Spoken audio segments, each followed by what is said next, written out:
Scheduled meeting of Los Angeles City Council's Planning and Land Use Management Committee. My name is Marquise Harris Dawson. I serve as the chair of this committee. I'm joined by our vice chair, Bob Blumenfield, and Mr. Curran Price of the 9th Council District. That makes 3 members and a quorum for this meeting. Folks know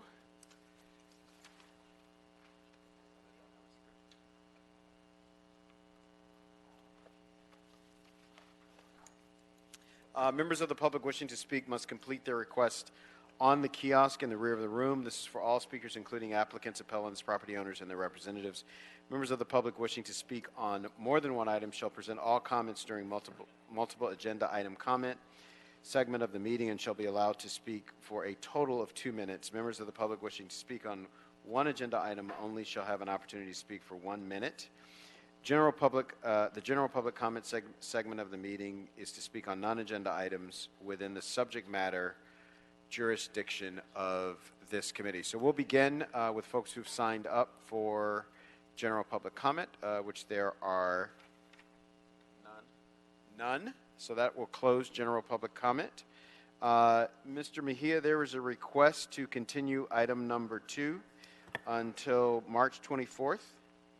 Duly noted, Councilman. All right, so that item will be continued. And then we will, we have 2 items that will, there's a recommendation that we take on consent. That's items number 3 and 4. Yes, Councilman.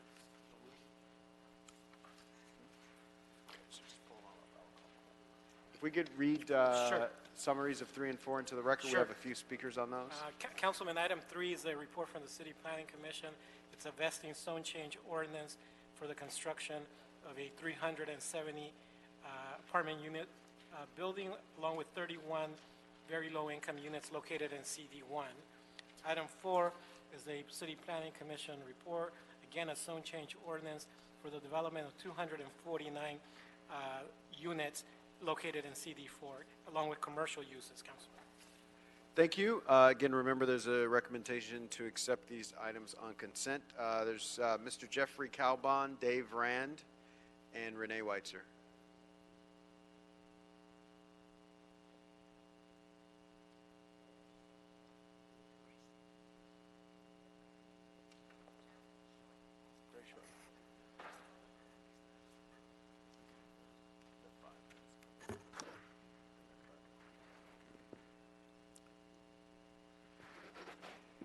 So you're on for 1 minute.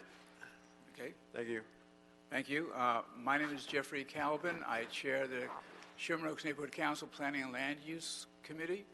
This project before you is an outstanding example of developer community working together for a very special and exceptional project. It has a true community amenity. It has a park that will go from the LA River all the way along Hazelton Avenue up to Riverside, and part of the goal of Sherman Oaks Neighborhood Council vision is to tie the river to the Sherman Oaks Van Nuys Park, and this is the first element and a major element in that. The applicant has been very good in working with the community, so we would love to see you approve it. It was approved by Neighborhood Council back in September of 2018. Thank you. Thank you. Good afternoon, Dave Rand with law firm Armbruster Goldsmith and Delvac here on behalf of the applicant, IMT Residential.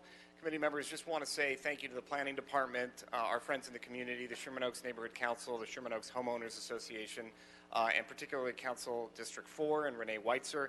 We've worked very hard with all those parties over the course of the last several years to turn a project that started off as quite controversial into a project that enjoys broad support that will provide historic preservation, much needed housing, 3 acres of public open space, and a project that the community can be proud of. So thank you. Thank you. Ms. Weitzer?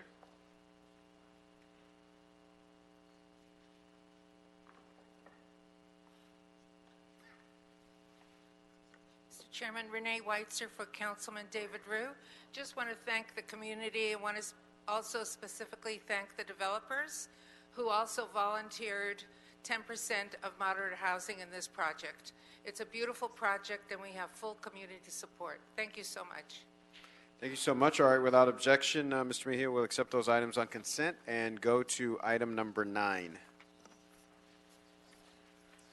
Item 9, Councilman, this is an item that is here via a Charter Section 245 motion. It also contains an appeal filed by people organized for West Side Renewal. Basically, they're appealing the underlying action of the Director of Planning as to the adequacy of the granting of the coastal development permit in CD 11. Thank you, Mr. Mejia. We'll hear from Department of City Planning staff.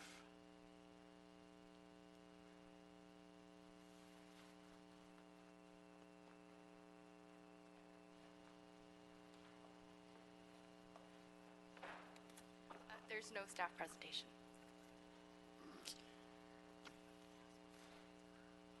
All right, so we're going to move to veto this item.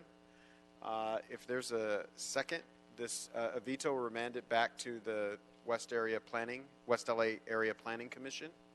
Seconded by Mr. Price. Without objection, that'll be the order. All right, thank you. That takes us, Mr. Mejia.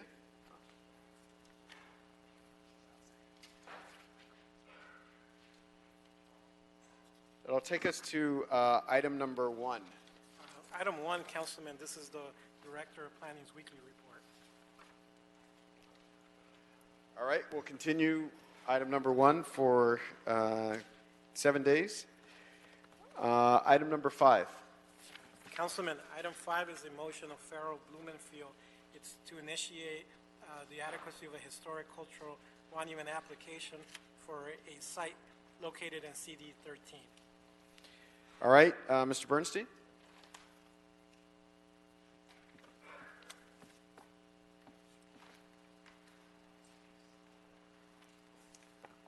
Good afternoon, council members. Ken Bernstein with LA City Planning and Office of Historic Resources. This is a council initiation of a new historic cultural monument application for a 1941 multifamily complex in Hollywood. A representative of CD13 is here to describe the rationale for the motion. Excellent, thank you. So we have 3 public comment speakers, and we'll close with Mr. Bullock from Council District 13. For the record, we've been joined by esteemed members Lee and Cedillo for a full complement of 5 members of the Plum Committee. Our public comment speakers are Doug Haynes, Eric Van Breen, Brian Curran.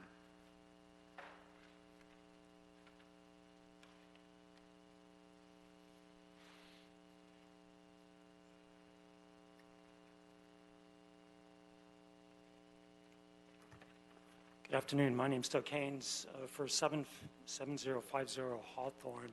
The facade was destroyed by Wiseman Realty with no permits or notification, claiming that the demolition was merely abatement. The proper recourse, though, is the scorched earth ordinance, concurrent with whatever landmark status is being requested, due to the fact that even if you are granted HCM on this property, even though it's been majorly destroyed, it can proceed with demolition eventually through environmental review. The scorched earth ordinance would be more effective. Thank you. Thank you. Eric Van Breen from the Los Angeles Conservancy. We are supporting the motion to designate as an HCM. Thank you. Brian Curran, Hollywood Heritage. We wholeheartedly support the nomination for the Hawthorne Avenue property to be made an HCM. Hollywood Heritage followed this project hot on the heels of the 100 Delfern Drive case, which was also a similar case of attempted demolition through abatement. In this case, there was no demo permit even applied for.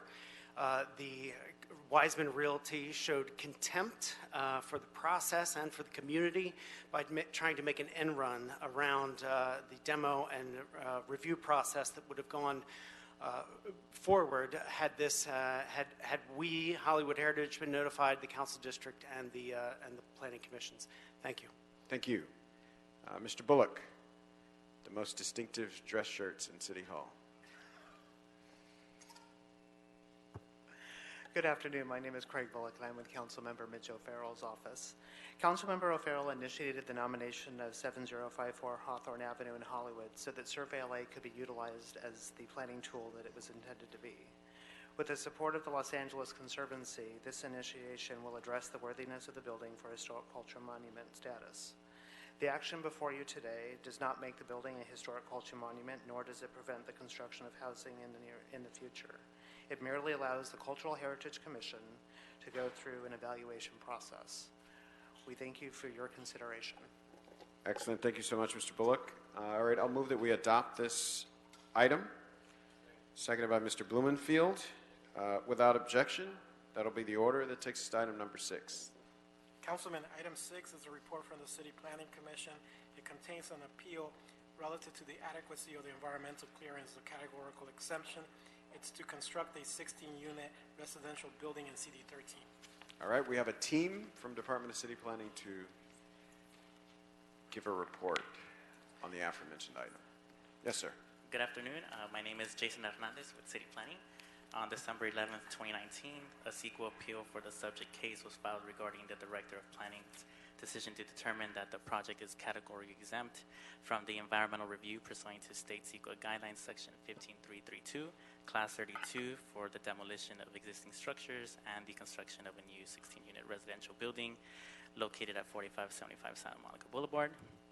The appeal mainly relies on the same arguments and information as presented in the appellant's previous letters to the city and first level appeal of case number DIR 2018-347 TOC SPP SPPA as stated in staff's response letter to the Plum Committee dated January 31st, 2020. The city has already adequately provided detailed and full responses to each of the appeal points in the City Planning Commission appeal report dated October 24th, 2019. Nonetheless, the following represents a summary of the response given by staff for the CEQA appeal points. First appeal point, the project does not qualify for a Class 32 category exemption.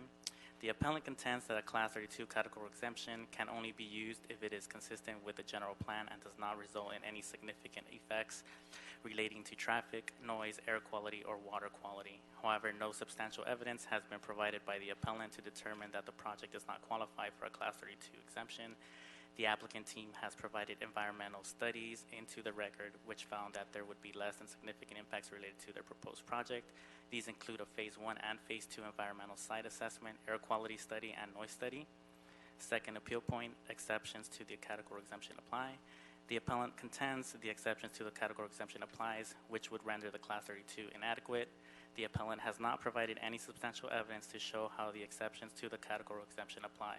The property to the west across Lehman Place is developed with the Cahuenga Branch Library, which is designated as Historical Cultural Monument number 314, but the Department of City Planning Office of Historic Resources confirmed the proposed project cannot render the library ineligible for historic designation, and no historic resource assessment or impacts assessment were required per an email dated April 2nd, 2018. The project site is located within a transit priority area as defined by SB 743 for a residential project on an infill site surrounded by residential and commercial uses on all sides and located in close proximity to major transit.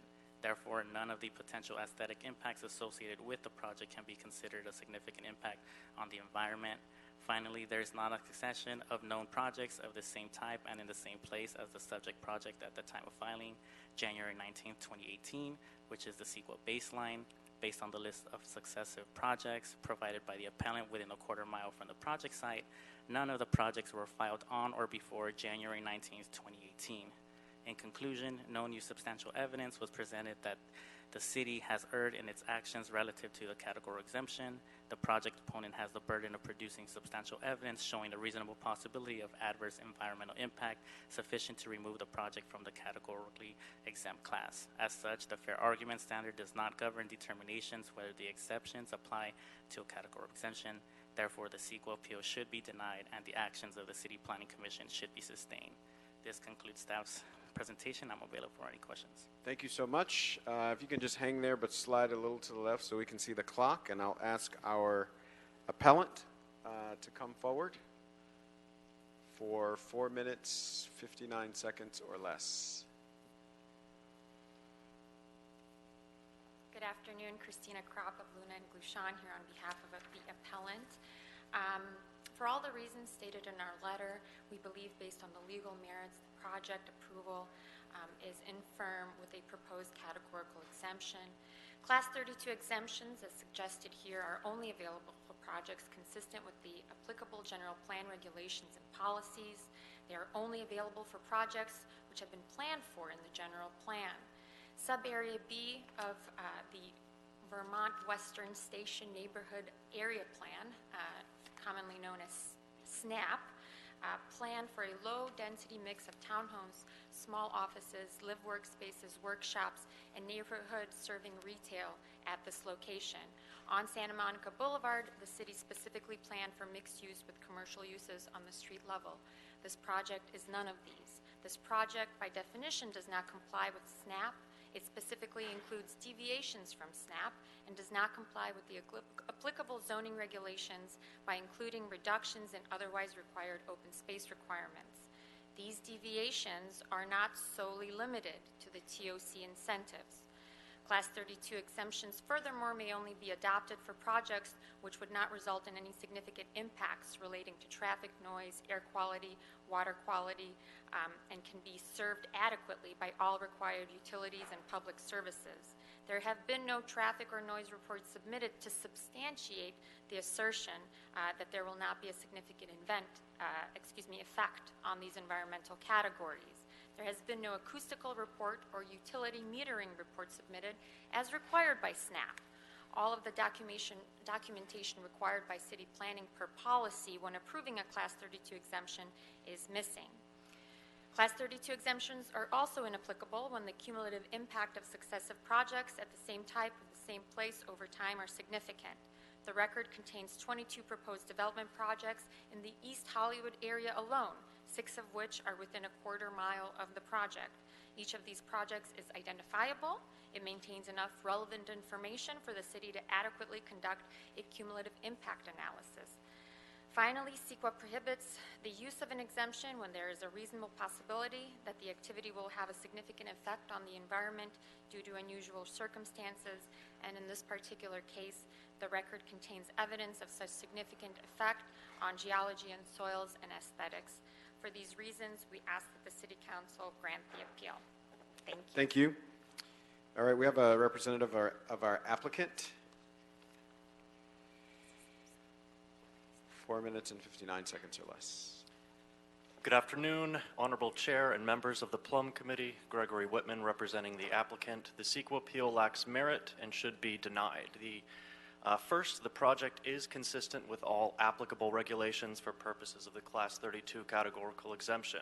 The appellant claims that the project is disqualified from Class 32 because it requests a project permit adjustment, a transfer of transparent window elements from the west facade to the south facade in order to comply with the fire code. However, the adjustment approval already included findings of consistency with the applicable regulations. Adjustments are only permitted for, quote, minor adjustments that do not alter the intent or execution of those specific plan regulations, LAMC 1157E2G. Additionally, the authority to approve an adjustment includes the authority to condition a project to achieve, quote, substantial conformance with specific plan regulations, LAMC 1157E1A. In this case, the approved project was conditioned to require a one-for-one replacement of transparent floor area from the west facade to the south facade. The project does not request a reduction in transparent area, only a minor transfer to account for fire code limitations that directly conflict with SNAP. Therefore, the city has approved an adjustment modifying the applicable zoning regulation for transparency and determined that the adjustment, 1, substantially conforms to the specific plan regulations, and 2, does not alter the intent, the execution or intent of those regulations. The city has already made these findings. They were never challenged by the appellant, and the adjustment approval is now final. Here, the city approved a trivial deviation from an urban design transparency standard that conflicts with the fire code with no conceivable connection to environmental impacts. The city is entitled to great deference interpreting its own zoning code and determining what approvals are consistent with applicable regulations. In addition, CEQA is an environmental law that merely requires general overall consistency with zoning and general plan regulations such that the project would not interfere with attainment of the objectives. In this case, The project advances high-priority housing objectives in the framework element by building new high-quality housing, Goal 3C and 5A. It implements the housing element by building new high-quality affordable housing near transit, Goal 1 and Policy 1.1.2. It implements the Hollywood Community Plan by satisfying both market and affordable rate and affordable housing, Purpose A, and it implements the specific plan by replacing an automobile repair use with an attractive and well-landscaped development, advancing the economic and social well-being of market rate and affordable housing in affordable households, Purposes A, C, and E. The appellant misreads certain sections of SNAP, and that has been well articulated by the project planner in the staff report. Second, the project substantial evidence supports the Class 32 findings. Regarding traffic, the appellant alleges that a 16-unit apartment next to a metro station needs to prepare a traffic study. However, the project was less than half the size needed to trigger a traffic study, and that threshold doesn't even account for trips removed by the demolition of the automobile repair building or for trips reduced by transit proximity. These factors constitute substantial evidence of no traffic impact. Furthermore, we will be submitting to the record an email from DOT staff explaining the rationale for not needing a traffic study, explaining how the threshold was intended to screen for cumulative impacts, and explaining that the threshold is a conservative measurement that does not account for transit or removal of existing uses. Regarding noise and vibration, the appellant has failed to even acknowledge the technical report in the file. The entire argument hinges on a misinterpretation of a colloquial use of the term impact. And finally, there are no unusual circumstances in this case. The project is a small 16-unit apartment building within 1,000 feet of a metro station on one of Los Angeles's typical infill commercially zoned boulevards. It is not unusual to develop infill lots adjacent to existing structures, especially on Los Angeles's infill boulevards, as documented by the photographs in our response to the appeal. It is also not unusual to be located next to an indoor commercial use that would benefit from light, just because it has nice windows or skylights. Hollywood includes countless indoor commercial uses that would benefit from sunlight to highlight their products. Furniture stores, jewelry stores, art stores, restaurants and cafes, yoga or fitness studios, spas and plant stores. The applicant's use is no different from these. The city does not consider indoor commercial uses to be shade shadow sensitive because it is the year 2020 and modern electrical implements have been carefully engineered to provide high quality sunlight. These products are good enough for indoor museums. They are definitely good enough to allow the project to be built next door. Thank you. If any questions, I'll be available. Thank you so much. We have,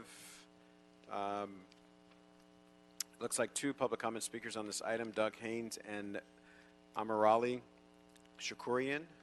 My apologies. Come on up.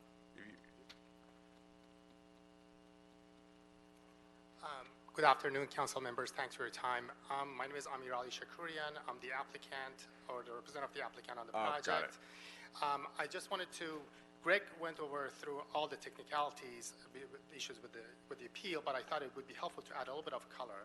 When we started to doing this project, we knew adding a 5-story building in the neighborhood is going to be a big deal, so we reached out to all the neighbors. We had submitted a number of signatures in support of the project when we did it, and we designed a project that, in our mind, was very carefully designed and was very measured. When we submitted our drawings to the urban design studio, we actually got a complimentary letter back saying that they're going to keep this project as an example that they're going to use in training the city staff or urban design staff in doing other TOC projects. So I believe we've done everything we could to make this a good project, and I hope the council members will look into that and reject the appeal. Thank you. Thank you so much.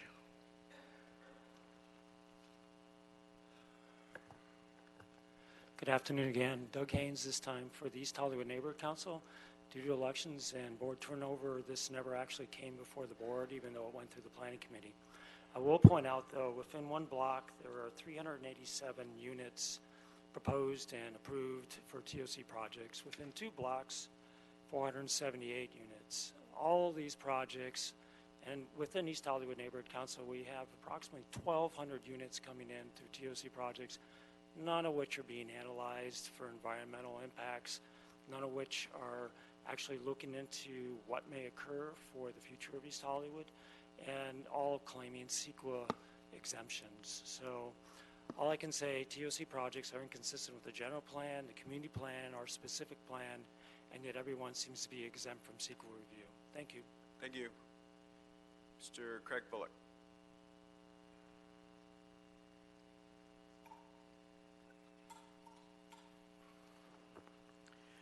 Good afternoon. My name is Craig Bullock with Councilmember Mitch O'Farrell's office. The council office concurs with the staff recommendation before you today to deny the appeal. Thank you so much. To our Department of City Planning staff, do you have any responses to the limited testimony that we received? Yeah, Jason Hernandez with City Planning. I just want to make a clarification about one of the acoustical reports that the appellant claims was supposed to be done per the SNAP. Under Section 8F of the SNAP, that's only required for condo conversions and not new development, which this is. All right, any discussion, members? All right, hearing none, I'm going to move that we deny the appeal filed by Linda Croft and thereby sustain the Planning Commission determination to approve the categorical exemption for the proposed 16-unit residential building project located at 4574 West Santa Monica Boulevard and 1102 through 1112 North Lyman Place. We have a second? Seconded by Mr. Price. Hearing no objection, that'll be the order. All right, can we go to item number 8? Item 8, Councilman, this is a report from the Department of City Planning. It contains 2 appeals relative to the adequacy of the categorical exemption for the demolition of an existing pole sign and the construction and use of a 120-unit residential building. All right, we have a report from the Department of City Planning.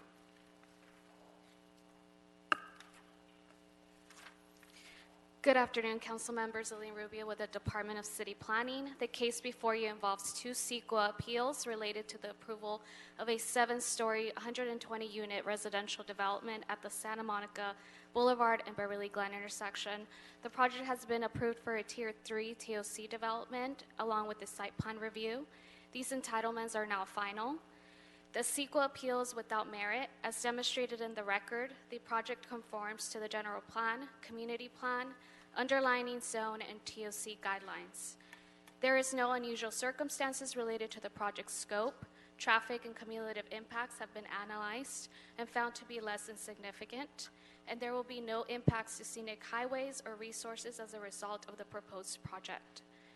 It should also be noted that the project will require a haul route to explore approximately 32,000 cubic yards of dirt. These potential impacts have been analyzed and further substantiated by additional evidence. For the reasons mentioned, staff recommends that the CEQA be denied. Thank you. I'm available for any questions. Thank you so much. If you all can just sit tight, but if you can just move a little so we can see the clock there. All right, we have 2 appellants on this. We'll begin with Mr. Martin. All right. We'll begin with Beverly Grossman Palmer. All right. We'll ask our applicant.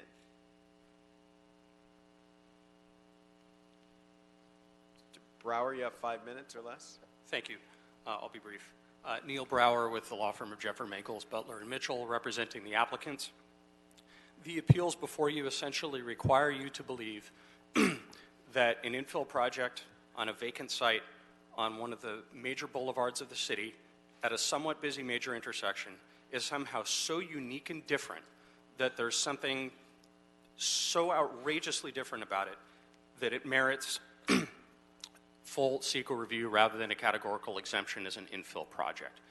On this record, that finding cannot be made. The appellants have provided no substantial evidence, none whatsoever, to substantiate any of the claims in their CEQA appeal. None regarding traffic, none regarding seismicity, none regarding air or noise.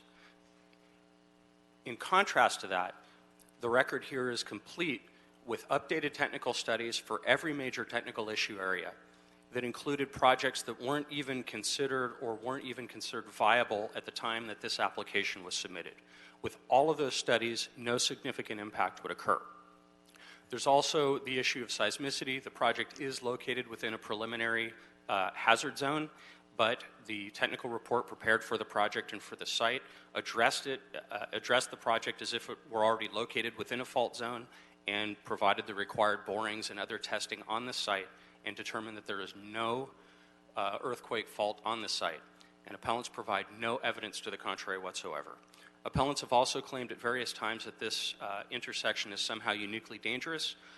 We previously submitted highway traffic data to the City Planning Commission and again summarized it in our letter to you that indicated that in fact the record contradicts that as well, that over the last 5 years there have been no more than 4 accidents, only one of which actually involved injury. With that, we rest and I'm available to answer any questions. Thank you very much. Thank you so much. So that exhausts public comment speaking on this item. Any discussion, members? All right, hearing none, I'll move that we deny the appeals filed by Stacy Antler and the Fix the City Incorporated, and thereby sustain the Director of Planning's determination to approve a categorical exemption with revised CEQA findings for the proposed project located at 10400 through 10422 West Santa Monica Boulevard and 1800 South Pandora Avenue, subject to conditions of approval. Councilman, the appellants were not present in committee. For the record, the appellants were not present and did not respond when called. Thank you for pointing that out, Mr. Mejia. Do we have a second? Seconded by Mr. Blumenfield. That action is disposed of. That takes us to item number 7. Councilman, item 7 is a report from the Planning Commission. It includes a transfer of floor area rights, TFAR, for the development of a vacant site with a mixed-use project that will have 120 hotel guest rooms and 31 residential condominiums in CD14. All right, we have a report from staff on this matter. Good afternoon, Plum Committee. Kathleen King with City Planning. The project before you would develop a vacant site with a 53-story high-rise building comprised of hotel, residential, and restaurant uses. On September 12, 2019, the City Planning Commission considered the project in conjunction with an appeal by the Supporters Alliance for Environmental Responsibility of the related vesting tentative tract map for the merger and re-subdivision of a 0.38-acre lot into 2 ground lots and 4 airspace lots. At this meeting, the City Planning Commission denied the vesting tentative tract appeal, found that the project was assessed in the previously certified Fifth and Hill EIR, continued the requested TFAR until a date uncertain after the CRA board had acted on the requested TFAR transfer plan and public benefits payment, and approved a conditional use permit, a master conditional use permit, a zoning administrator's determination, director's decision, and site plan review. Subsequent to the CRA board meeting on September 30th, 2019, under authority granted in the Redevelopment Dissolution Statute, the Los Angeles City Council and Mayor approved a resolution and accompanying ordinance to transfer all responsibility for land use related plans and functions in the 19 remaining redevelopment project areas from the CRA LA to the City of Los Angeles. Thus, the city can take action regarding any redevelopment plan amendment, land use approval, or entitlement, including the transfer of development rights. To ensure that the project TFAR application complies with code requirements, a retrospective appraisal evaluation was completed to reflect the project application date of September 30th, 2016. Additionally, pursuant to the code requirements, the appraisal was prepared by an MAI appraiser with at least 5 years of experience in appraising property in the city, sets forth the fair market value of the project site, and evaluated the site as if it were vacant and used for the highest and best use under the current zoning and planning and agency policies affecting the site.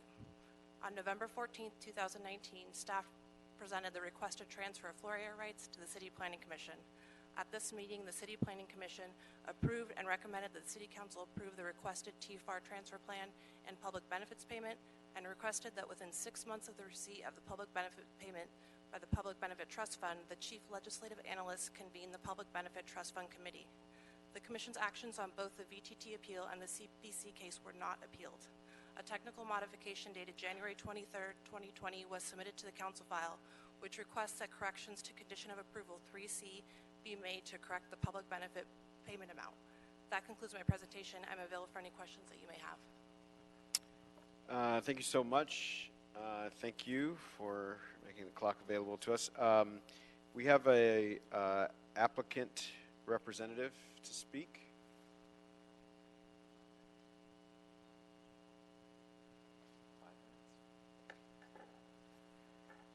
All right, so I think you just get the regular time because it's not, this is not an appeal. So Exactly, okay. make your presentation. And there are two of us, but I think we'll Okay. make it in time. Hello, Honorable Chair and Plum Committee members. My name is Lauren Montgomery of Montgomery Clark Advisor on behalf of Jeffrey Fish and JMF Development. We are particularly proud to be here today, not only to share this project with you, but also the process. We think it's been a particularly good one. As the owner of the historic Pershing Square building and Perch restaurant in the heart of the Central City, Jeffrey Fish was an early believer in and investor in the transformation of downtown Los Angeles. And with this project, he is proving to be an ardent supporter and catalyst for the future. Since its inception, the goal was to make this much more than another high-rise condo building, which you see plenty of. The goal was to bring beautiful, iconic architecture to the city center that will help transform the skyline. When envisioning the building form, Jeffrey and the team reimagined classic California designs with a porous indoor-outdoor lifestyle with glass and gardens being placed in the midst of the dense city core. The result is a vertical tower with cantilevering pools and balconies that evoke the best of the last century while looking forward to the future with innovative design and engineering. It is form and function. And all of this will also bring significant net economic benefits to the city, with over $5.5 million in annual recurring dollars, including substantial TOT from the hotel portion of the project. This also includes approximately 2,500 construction jobs and over 800 permanent jobs. But in addition to the project, as I said, we are also particularly proud of the process. This project has been vetted and studied intensely, the subject of a full EIR and a lot of input, years of meetings and hearings. Even the design of the building, which we're so proud of, was helped from input from the community, the Downtown Neighborhoods Council that you'll hear from today. Gotta wrap up. What? Okay. Gotta wrap up. But what I do just want to say about the process, we have a lot of supporters here today. They've spoken throughout the process, and we're particularly proud that there were no appeals on this project, and that's important to know, that there were no appeals. Thank you. All right, we have a number of public comment speakers on this. We're going to, I want to ask my staff to time us so that we do 15 minutes for and against on this. And I'm looking for my list of speakers. Can I say one more thing before I sit down? You cannot. Sorry. Okay. All right. So, again, if you want to speak in groups or if what you want to say has already been said, please feel free to pass. Felipe De Jesus Sandoval, Shamari Davis, Michael Shilstone, Godfrey Richera, Ernesto Pantoja.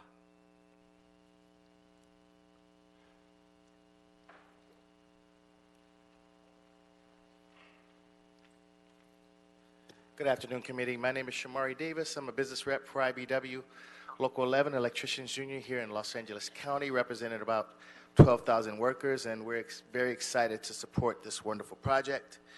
This project is going to convert an unused parcel behind the Perch building to a mixed-use development, which is really needed in the city of LA. They've also committed to local hire and paying middle-class wages for the construction of this project. We need to definitely make sure that we support developers like this that come to the city and come to the residents to be able to afford great jobs. So let's push this through. Thank you so much. Good afternoon. I'm Michael Shilstone with Central City Association. We're strongly supportive of JMF Development's proposed high-rise project at 5th and Hill Streets.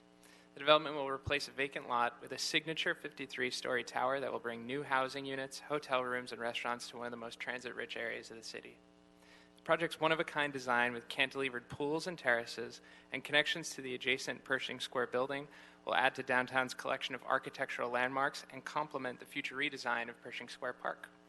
JMF Development also has a track record of creating jobs in compelling places downtown as the owner of the rooftop dining destination Perch, as well as the unique basement restaurant Mrs. Fish.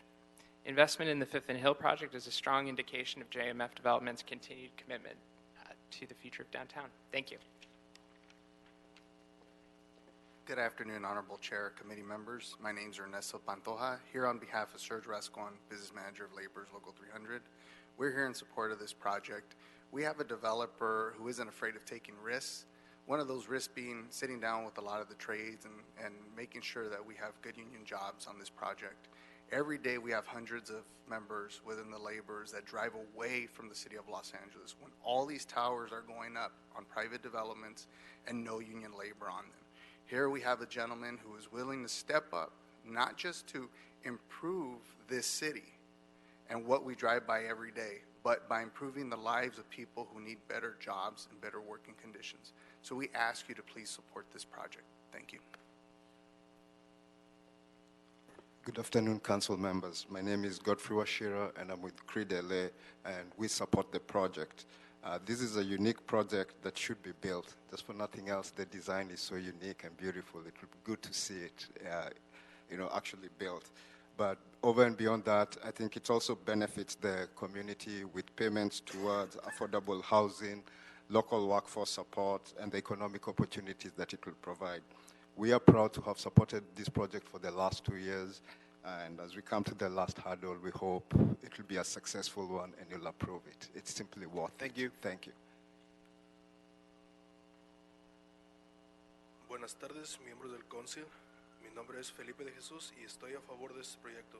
Estoy muy agradecido que este proyecto va a tener buenos trabajos, con buenos sueldos y beneficios para los trabajadores.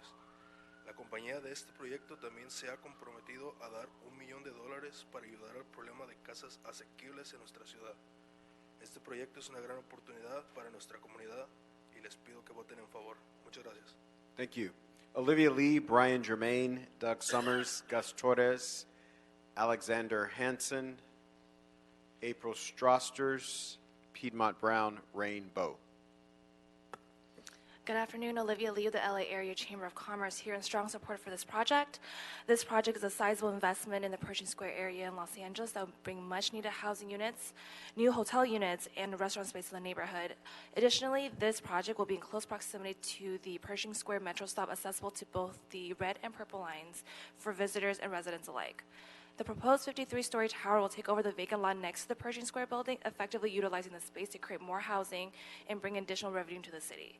We are excited that this project will bring in around $3.6 million in public benefit payments, including funding for affordable housing in the area, as well as funding for the exciting Pershing Square redesign.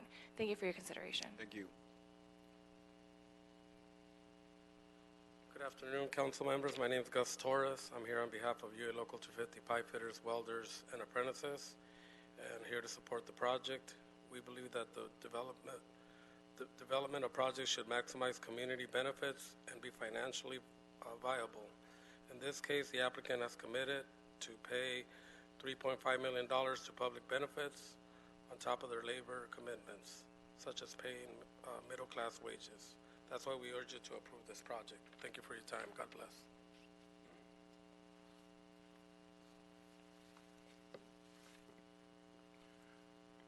Good afternoon, council members.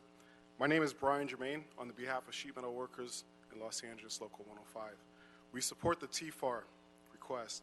Downtown Los Angeles is experiencing a renaissance, and projects like this one will continue Los Angeles' efforts to create a dynamic, exciting, and lasting presence for downtown Los Angeles.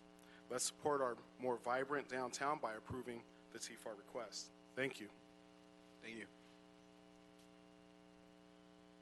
Hi, my name is Doug Summers, on behalf of Local 709 Sprinkler Fitters, Los Angeles. The applicant on this project has committed to hiring local residents and paying area standards, good middle-class wages, medical and pension benefits, and a safe working environment for themselves and their families. I ask you to support this project. Thank you. Excuse me. Good afternoon, council members. My name is Alexander Hansen with Arms of Los Angeles, and we support this project. We work to assist at-risk youth, veterans, the homeless, and anyone in need of a second chance. We appreciate the applicant's proposal to provide $1 million towards affordable housing and give our members the opportunity to launch good careers in the construction industry. Speaking freely, I am one of those individuals. I spent the last 10 years in the throes of drug addiction, walking out the last 3 in recovery. With all that said, we hope that you will approve this TFAR request. Thank you.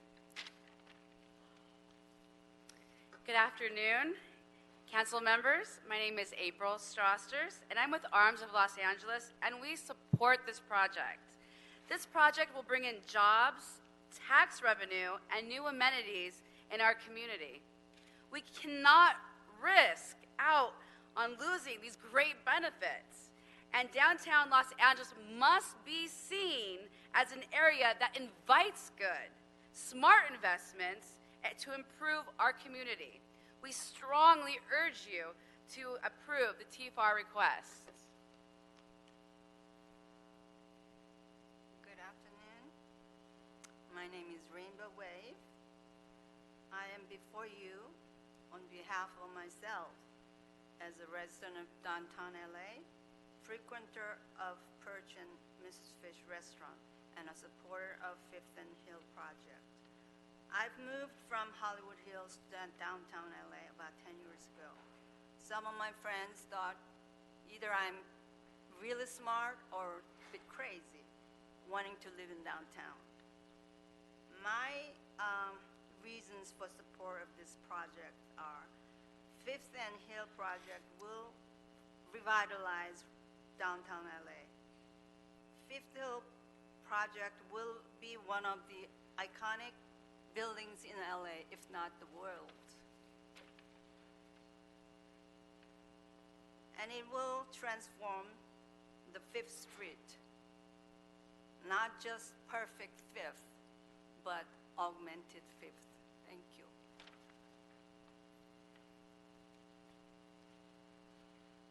Good afternoon, council members. My name is Peter Mark Brown, president of the Ironworkers, Local 433. We ask you guys to support the project. Thank you very much. Thank you. Corey Marino, Jose Pena, Hugh Martinez, Sam Nieto.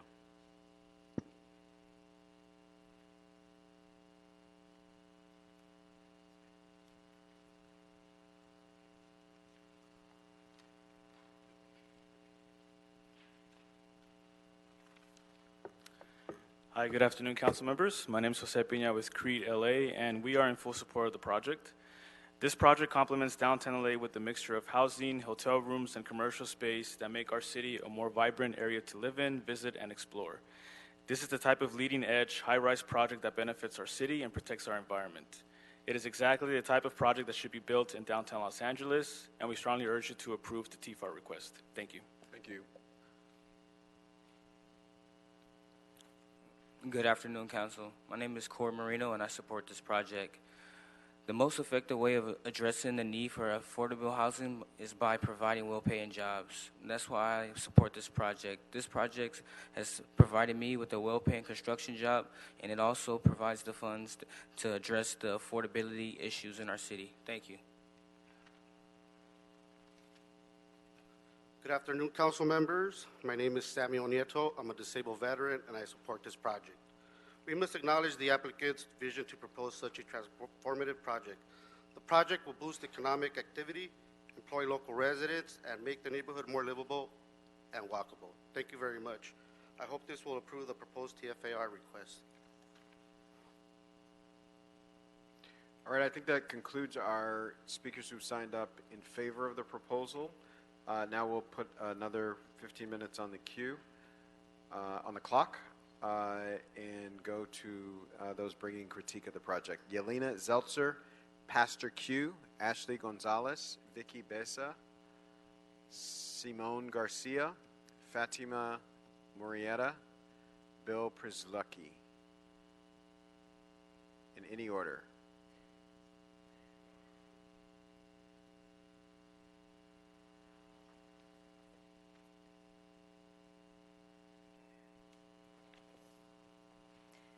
Good afternoon, council members. My name is Yelena Zeltzer. I'm here on behalf of Unite Here Local 11. We represent thousands of our members who work in hotels, event centers, and the convention center here in downtown. Our members joined together to advocate for improved working conditions and healthy and vibrant communities in our city. We are concerned that the City of Los Angeles is being shortchanged by as much as $841,000 in the TFAR public benefit payment for this project. At the September 12, 2019 hearing, staff agreed with Unite Here that the applicant's appraisal was out of date and did not comply with code. Subsequently, the applicant had the property reassessed and submitted an updated TFAR application. Surprisingly, the new appraisal, which purports to assess the value of the property as of September 30th, 2016, was lower than the original. We've submitted a letter into the record with expert testimony that shows that the original and updated valuation are too low. Amidst the current housing crisis, we ask you to ensure that TFAR projects pay their fair share of public benefit fees that help preserve the livelihoods of long-term residents, provide public amenities, and develop more affordable housing. Based on independent appraisal, we ask you to withhold approval of the project until the project commits to the full public benefit payment. Thank you. Hello, my name is Ashley Gonzalez, and I'm with CLUE, Clergy and Laity United for Economic Justice. I am an organizer there where we walk alongside workers to fight for their right to housing justice. We are here because projects like this one are getting a benefit from the city and are required to give something back to make sure that the community as a whole receives a benefit. At a time with severe housing and homelessness crisis, we must ensure that the luxury developers pay their fair share of the TFAR public benefit payment. This project might be underpaying by millions of dollars that could help people who don't have a home or even a place to rest during the day. Please make sure that projects like this comply with regulations and pay their fair share in community benefits. Thank you. Good afternoon, Pastor Q from the Church Without Walls, Skid Row, also with Clergy and Laity United for Economic Justice. According to my faith tradition, Jesus says, foxes have holes and birds have nests, but the Son of Man has no place to lay his head. I wish we were moving to approve projects which include a substantial amount of affordable housing units, including approving this project could result in loss of millions of dollars in public benefits, including to downtown stakeholders, including those who live on the streets and including those who are outside at City Hall East right now. I can't believe we're moving to approve a project which includes no affordable housing units. We are continuing to create conditions of desperation in our city.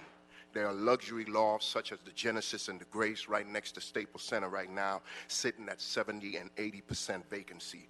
There are hundreds of these properties sitting vacant while 50,000 people are homeless in our city, yet we are approving more without adequate community benefits. When we say this project will bring benefits, I ask benefits for who? Maybe for tourists and visitors, but not for the most marginalized in our city. And as it relates to job, how many on those construction sites are going to be black folks?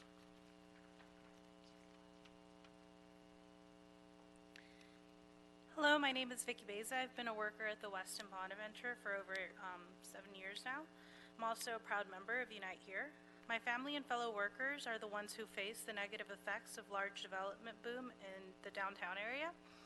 I wish I could live closer to my job, but the lack of affordable housing is just completely unaffordable for me and my coworkers. I urge you to make sure that the city receives the full public benefits so that it can be used to improve our communities, ensure more green space, and increase affordable housing in the area. Thank you.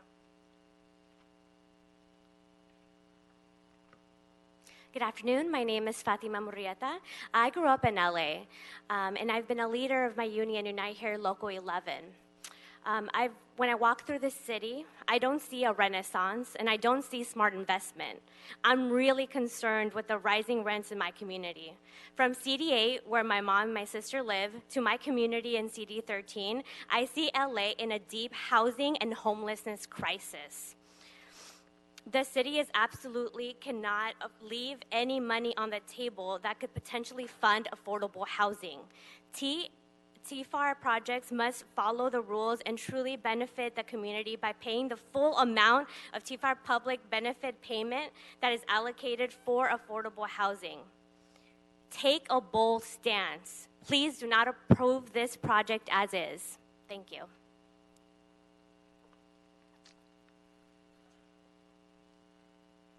All right, we have one more speaker, Patti Berman.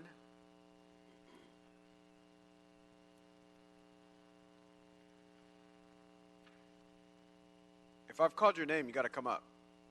You don't show I'm up. here. Okay. Thank you very much.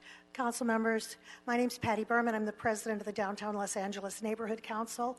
We have studied this project several times. You have our letter in somewhere around here on paper, as well as probably an electronic copy somewhere. This isn't just a good project. This is an innovative project, something we don't get downtown very often. It's not going to be the same old high-rise that you can look at and say it looks like that one and that one. It's going to be something special, something that's going to bring tourists, and something that will be a benefit to the entire community. The TFAR allotments are fairly well managed by the city as to how they go and what you can do with them. And I'm sure that whatever the city has made these people do or talked to them about is adequate and good. What we ask is that you look at these projects for their value.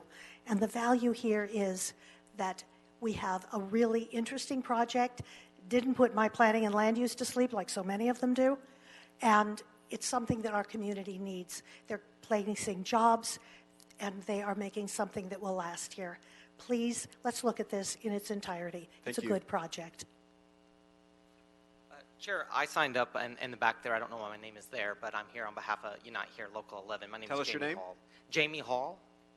May I proceed? Sure. Okay, great. Thank you very much. Good afternoon. Jamie Hall with Channel Law Group on behalf of Unite Here Local 11. Just a little bit of background.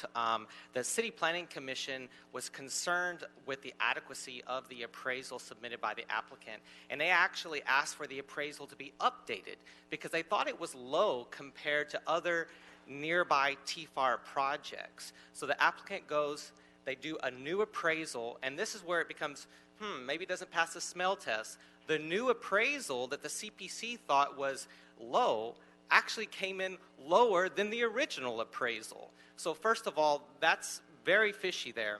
So what Unite Here Local 11 did was we commissioned our own independent appraisal that's fully compliant with the city's municipal code requirements by an MAI certified appraiser with a minimum of 5 years experience. And they came in with a much higher number. And so we're really concerned that the city is being shortchanged in public benefit funds. So let's get into the specifics here.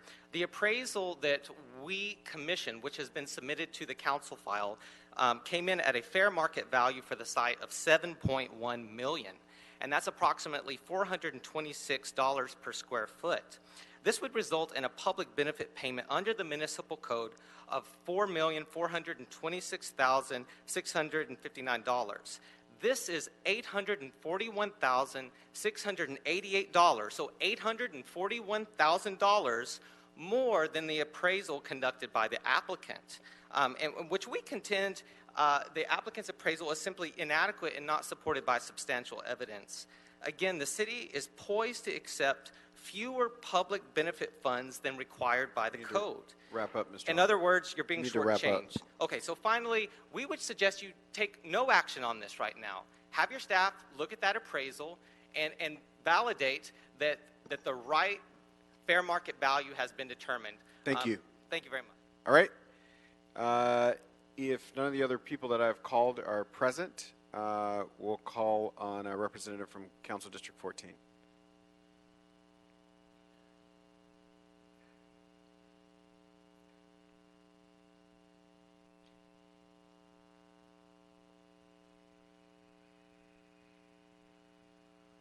Good afternoon, committee members. Sean Cook for Council District 14. Thank you for taking this under consideration today.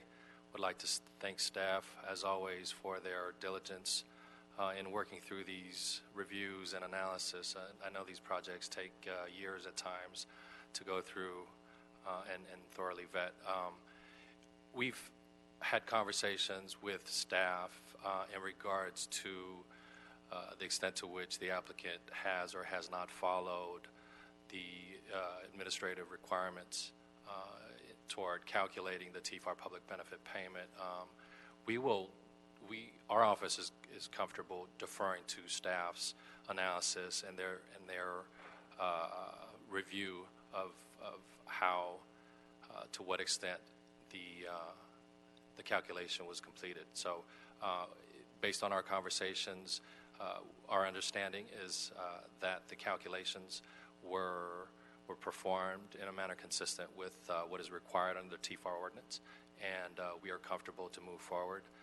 Our only hope is that this project does move forward, it gets built, and the city will collect the public benefit dollars, toward which we very much look forward to in further investing in Pershing Square as well as affordable housing for the surrounding community. Thank you so much. Questions or comments from members? Mr. Price. Just want to applaud this eye-popping design. It really looks exciting. How many pools do we have cantilevered over? I know the pools and we have balconies, apparently. Someone that... Kathleen King, Department of City Planning. I believe it would be a total of 12 pools. 12 pools. Okay. And the rest are just balconies? Correct. Okay. Thank you. All right. So Mr. Price will be planning to swim at very high altitudes. Based on public comment, our Department of City Planning staff, do you all have any comments or clarifications? Staff would just like to note that the updated appraisal evaluation, as I stated previously, does comply with the code requirements, and the need for the updated appraisal was to ensure that the appraisal date complied with the date of application, which is a code requirement. Thank you. All right. Mr. Lee. So if I understand, when do they have to have this appraisal in the process? So the appraisal date has to be consistent with the date of the application. So in this case, the application date was September 30th, 2016, so that needs to be reflected in the completed appraisal for the project. So we don't do it as the process goes on. It's just, it could be 5 years later, 3 years later, whenever it's... No, in order to comply with the code requirements, the code specifically states that the appraisal date needs to be the date of the application. And the appraisers that they use, they're all on the city-approved list of appraisers? I mean, do they go get their own? The requirement for the appraisers is that they need to have an MAI certification. MAI certification means that they obviously have to be an appraiser, but have to have additional certification, and that they have to have worked within the city or evaluating properties within the city for 5 years, which they do show in their appraisal.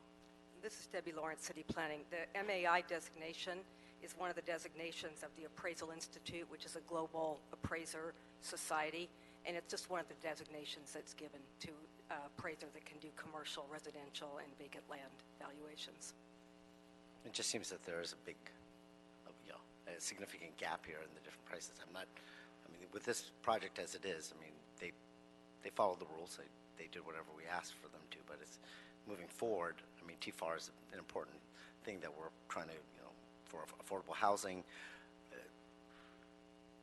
about looking at different ways so that we can. I mean, they're hiring the appraiser. That is correct. Staff would just like to note that in reviewing the appraisal, the appraisal did take a sales comparison approach, and so they looked at 6 surrounding properties in the area and determined that the average price per square footage for those 6 properties was $351, and for this particular project, the square footage price was $345. Okay, so you do look at surrounding properties to make sure that it comes Correct. This appraisal did take that approach. Okay. All right. Others? Mr. Steele? Mr. Steele wants to know if those swimming pools that high are safe. If you can confirm that. They did undergo a meeting and review with Building and Safety, and they do have the needed structure in place and core in place to make sure that the project will be safe. All right. Thank you. If there's no further discussion, I'll move that we find that the project was assessed in the Environmental Impact Report number ENV 20163766 EIR, State Clearinghouse number 2017031018, certified on August 2nd, 2019, and pursuant to the California Environmental Quality Act guidelines, sections 15162 and 15164. No subsequent EIR or addendum is required for the approval of the project, and that we approve the transfer of floor area rights, or TFAR, for the project located at 319 through 323 5th Street and 440 through 442 South Hill Street, and amend the public benefit direct provision to be an equal allocation of $896,242.68 between the Council District 14 Public Benefit Trust Fund Affordable Housing Subaccount and the Department of Recreation and Parks Pershing Square Improvement Fund as requested by the applicant. Do you have a second? Seconded by Mr. Blumenfield. Any objection? Hearing none, that item will move forward. Thank you so much to the staff, and thank you to everybody who appeared to shed light on this project. That takes us to our final item. Mr. Mejia, item number 10. Councilman, item 10 is a report from the Planning Department. It contains an appeal relative to the adequacy of the environmental clearance and as to the certificate of appropriateness that was granted for the project. All right. We have a report from staff on this item. All right, good afternoon, council members. I'm Melissa Olofai-Tooley with City Planning's Office of Historic Resources, HPOZ unit. Before you today is a certificate of Hold on one second. If folks could help us out and try to exit as quietly as possible so we can carry on with the remainder of the business of this meeting. Thank you all so much. Carry on. Before you today is a certificate of appropriateness for the construction of a 2-story addition on a 1-story house in the South Carthay HPOZ. 6500 Olympic Place is an intact 1937 Spanish colonial revival single-family residence set on a corner lot. It is a contributor to the HPOZ. On October 7th, 2019, the Director of Planning issued a determination denying the project. This denial took into consideration recommendations from the Cultural Heritage Commission's designee, who recommended denial, and the 7-member Carthay HPOZ Board, which unanimously recommended denial at their August 15th meeting. Upon appeal, the Central Area Planning Commission also voted unanimously to uphold the Director of Planning's denial of the project. Each decision was based on the project's nonconformance with the South Carthay HPOZ Preservation Plan, including Guideline 8.2.3, which states, additions that comprise a new floor, for instance, a new second floor on a single-story house, are not appropriate. As noted, the proposed project includes an addition that comprises a new floor. The importance placed by the South Carthay community on buildings throughout the district maintaining their original number of stories is demonstrated by the wording of the guideline, the strength of which is unique among HPOZs. Not appropriate is the strongest language found in any preservation plan.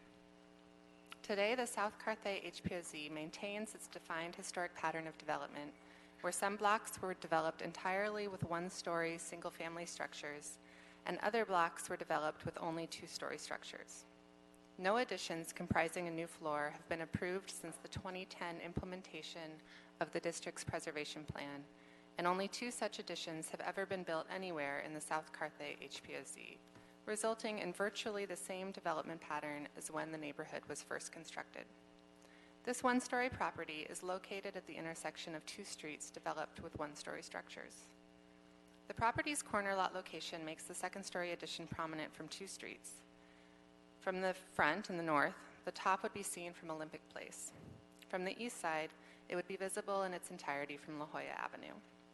This project also proposes the enclosure of a porch, which is visible from the public right-of-way, which is also considered inappropriate by the South Carthay HPOZ Preservation Plan. Therefore, Staff recommends that the committee sustain the determination of the Planning Director and Area Planning Commission to deny a certificate of appropriateness in this case. Thank you. We're available for questions. Thank you so much. If there's nothing further from staff, if you could just slide a little bit to the side so I can see the clock. Thank you. So we'll ask the appellants and applicants to address us for 5 minutes or less.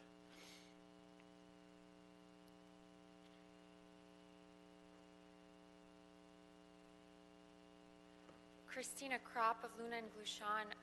Just for housekeeping matters, I submitted my name like 4 times because I kept messing up the submit and the backwards. We deleted all of them, I'm so sorry. there you go. You're good.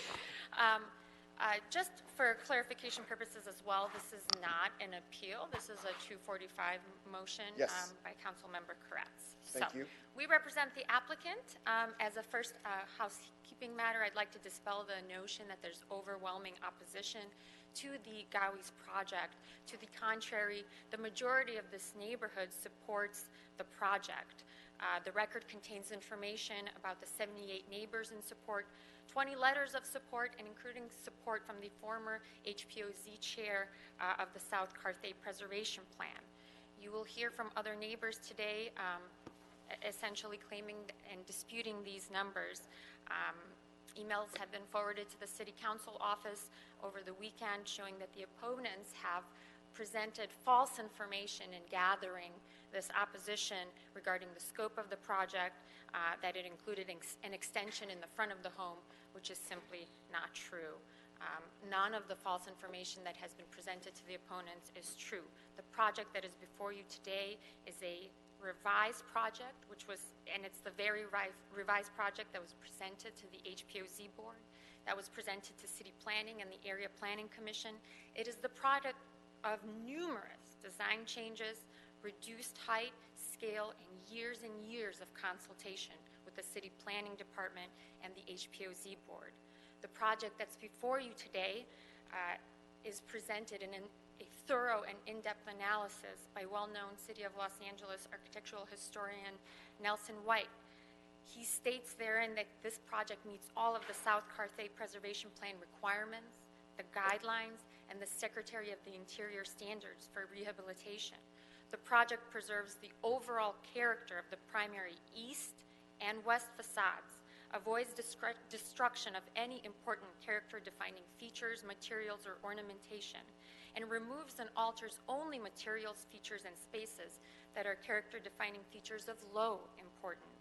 In accordance with the code, it protects and preserves the historic and architectural qualities and the physical characteristics which make this building a contributing element to the preservation zone, and substantially complies with the preservation plan approved by the City Planning Commission for the preservation zone, as exemplified by the photo of a white Spanish colonial revival with an appropriate second-story addition associated with Guideline 8.2 of the Preservation Plan guidelines.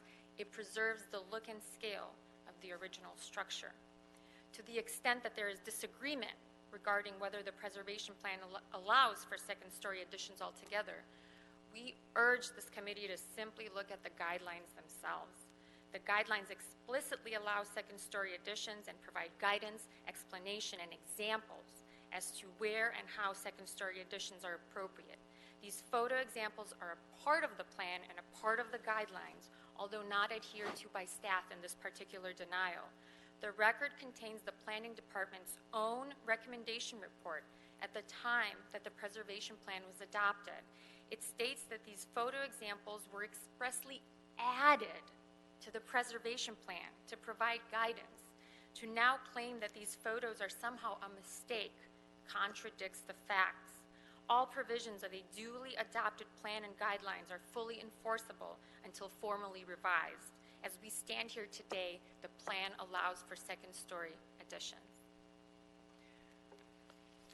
Hi, my name is Jennifer Quinn Gowie, and this is our family home. I bought my home on Olympic Place as a young girl in 1990, nearly 30 years ago. Now, married with children, we simply need more space. I'm not a builder or a contractor or house flipper. I have no desire to sell my home ever. I'm a third-generation Los Angelian whose parents, after 52 years, still live in the Spanish Revival home I grew up in. I'm just a daughter, a wife, a sister, and a mother who has worked for 9 years, guided in circles by the HPOZ and city planning, all so I could build a limited addition to my home, as allowed by the South Carthay Preservation Plan and its guidelines. We first consulted with the HPOZ board in 2011. We were asked to reduce the scale of the second-story addition. We did that. In June of 2016, the HPOZ board requested... That's it. Got to wrap up. Last sentence. Oh. You can complete your last thought.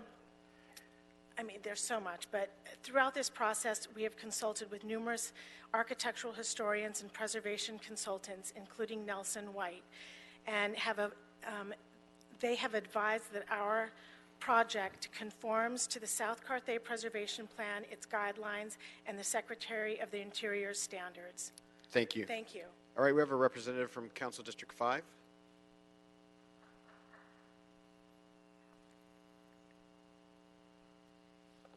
Good afternoon, council members. My name is Aviv Kladman, Planning Deputy for Councilmember Koret's office. The preservation of historic resources has always been a high priority for Councilmember Koretz. He has strongly supported the designation of neighborhoods and properties for protection as historic or cultural resources, has taken many actions to ensure that historic preservation guidelines are followed when homeowners need to remodel or make improvements. He also assisted Carthay Square become an HPOZ in 2017 and pushed for the removal of the provision from SB 50 that would allow redevelopment in newer HPOZs. Councilmember Koretz supports the proposed revised project, which has evolved over a long period of time with numerous revisions in response to prior HPOZ board and staff requests, starting in 2011 and then again in 2016. The applicant went through a long process that includes substantial design changes, lowering of the roof height, and other revisions as recommended by the prior HPOZ board and planning staff. The project received 20 support letters and 78 petition signatures from impacted neighbors, support that the prior HPOZ and planning staff recommended that the applicant acquire. We have a set of revised findings that I will make available to members of the public, but I will just summarize it here. The proposed project would preserve the overall character of the primary north, east, and west facades of 6500 Olympic Place, thereby avoiding the destruction of important character-defining features, materials, and ornamentation. All windows and roof lines on these three facades would also be preserved. In terms of the primary facade, the new addition would not affect or damage the historic materials and features of the facade itself. Furthermore, the addition would not destroy spatial relationships because it would be confined to the rear of the property behind the primary facade ridgeline, be kept as low as possible, extending only 4 feet 6 inches above the ridgeline, would be compatible in terms of massing and scale, and would read as a separate volume distinguishable from the original. In regards to the CEQA findings, the proposed project consists of a second-story addition and other small additions totaling 1297 square feet to an existing 2481 square foot single-family dwelling. The project qualifies for a Class 3 categorical exemption pursuant to CEQA guidelines, Section 15303, and no exceptions to the exception are applicable. The site is in a developed urban area and a lot already developed with a single-family dwelling. The site is not a fault zone, very high fire hazard zone, a special grading area, or any other sensitive environmental area. Therefore, the site will not have a significant impact to any sensitive environment. There are currently no other second-story additions approved in the immediate area, and so there will be no significant cumulative impacts. As stated above, the site is already developed with a single-family home in a developed urban area on flat land, and therefore the project will have no significant effect on the environment. The project is not located on a scenic highway and will not impact any nearby scenic resources.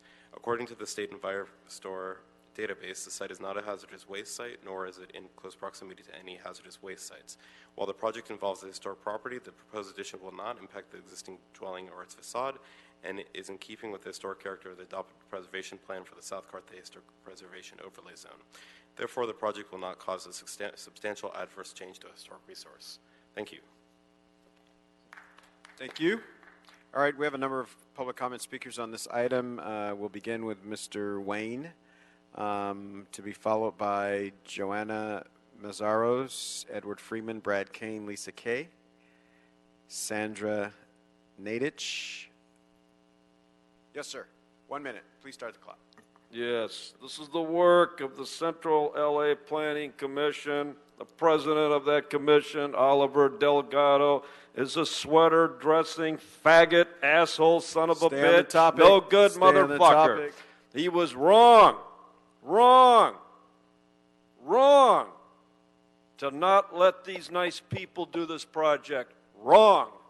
He just let the last meeting a bigger project when he was not there, and the other commissioners approved it. A larger project. This project is far, far more within the character of the Oblate Preserve. So yes, definitely sustain this appeal and let these nice people build this wonderful project. It's all because of corruption. Thank you, Koretz. Thank you, Mommy Nuri. Fuck the Central Los Angeles Planning Commission, and fuck the Cultural Heritage Commission. God bless architecture. Thank you. All right. Come on up. Sorry. With dignity and grace, as I'm sure you will. Okay, my name is Joanna Mazeras, and my home is next door to Jennifer Quinn's on Olympic Place. Get a little bit closer to the mic, Yeah. please. There you go. I'd like to take this opportunity to express my strong opposition to Jennifer Quinn's proposal for a second-story addition. South Carthage is a gem, a unique pocket of mostly single-story historic homes in the middle of this enormous city. It's remarkable that this relatively large neighborhood of lovely homes has remained mostly intact, and it is solely thanks to its participation in the HPOZ. Without the strict rules governing construction, South Carthage would resemble many other neighborhoods in LA with their ungainly and unsightly mixes of older houses and modern boxes. I, as the next-door neighbor, will be the one most affected. The proposed addition will be visible from Olympic Place and La Jolla, with 1,000 square feet looming over my home, encroaching upon my privacy and affecting my home's value. If I had known this, I probably wouldn't have bought the house. Last year, Jennifer Quinn's application for a certificate of appropriateness was unanimously denied. Oh, come on. Quickly. Okay, uphold the decision of the South Carthage Got it. Thank Board. you. Thank you.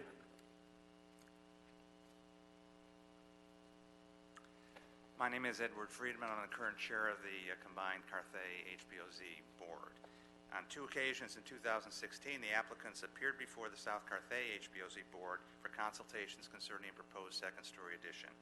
I was the secretary of the board at the time and was present at both hearings. As the minutes will reflect of the last meeting, and which we've submitted to the committee, at both hearings, it was pointed out very clearly that Section 8.2 of the preservation plan stated that such additions to single-family homes was inappropriate. We considered everything that the applicant and the applicant's attorney just mentioned to you and decided very clearly that it was not appropriate. At both hearings, we did nothing to suggest that the second-story addition would be approved. In 2011, we've submitted evidence that another hearing, the similar proposal was rejected. The board has done nothing to suggest and has not misled the applicant to think that their proposal is consistent with the plan or should be approved. Thank you. All right, if I called your name, come forward. If not, we will take that as you foregoing your time. I'm hoping I'm the correct person. Brad Kane.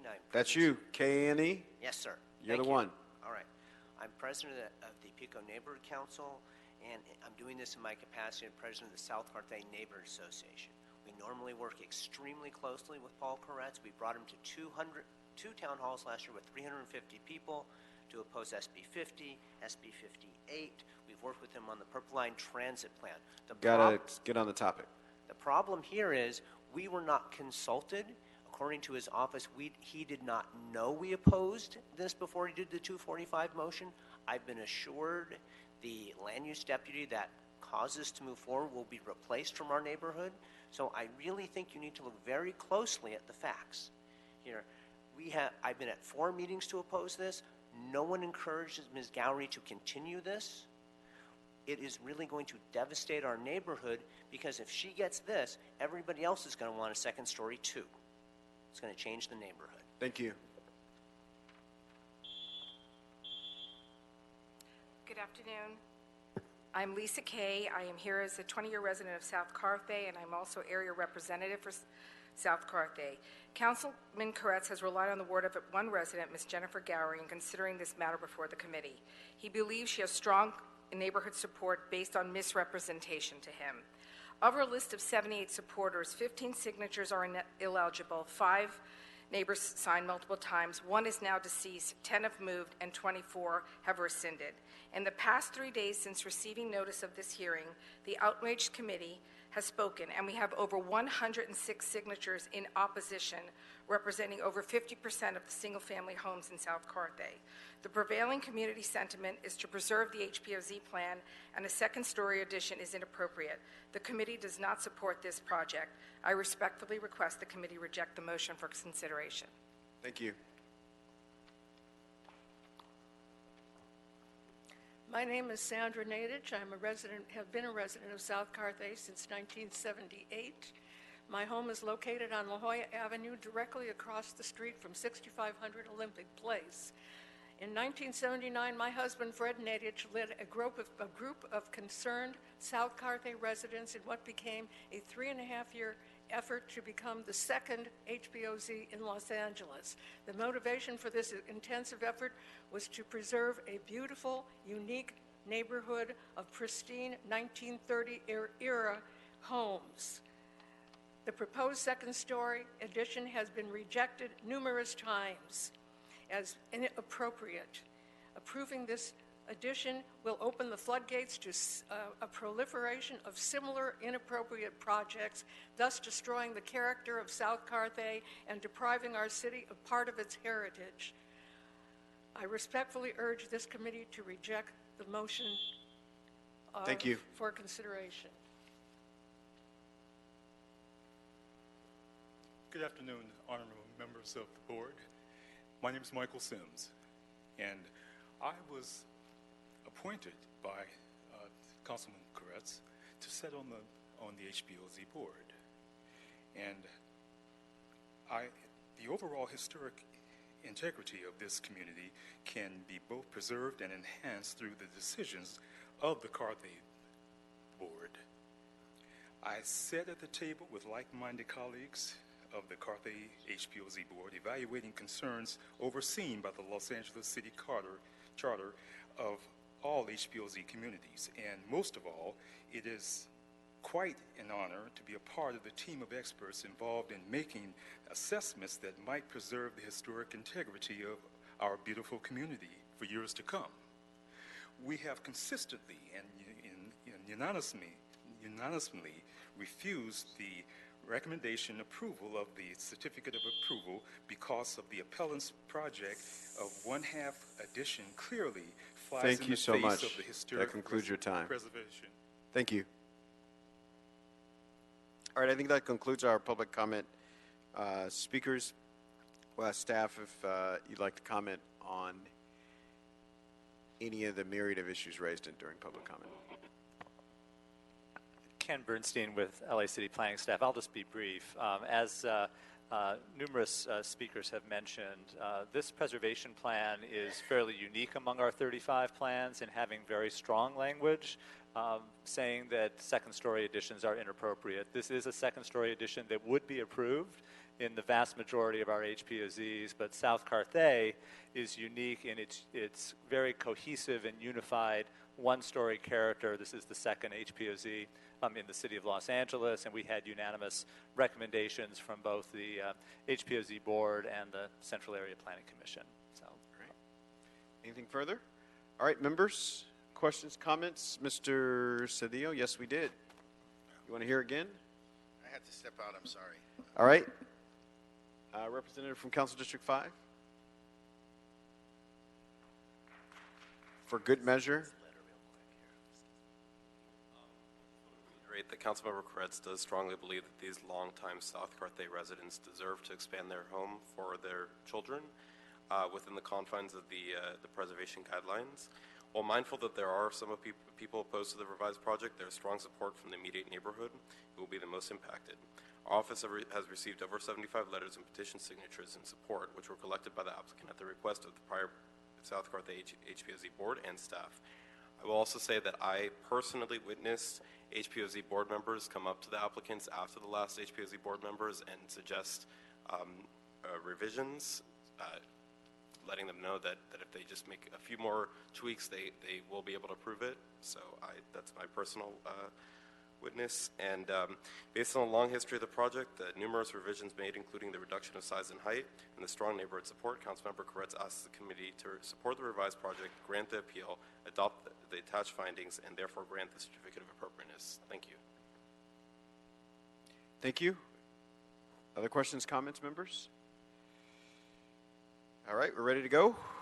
I'll move that we grant the appeal filed by Jennifer Quinn Gowie and Eric Gowie, and thereby overturn the Director of Planning's determination to deny a certification of appropriateness for the proposed project for the property located at 6500 West Olympic Place, and find that the project is exempt from CEQA pursuant to the Class 3, Section 15303 of the state CEQA guidelines, and approve the certificate of appropriateness and related findings as submitted by the representative from Council District 5.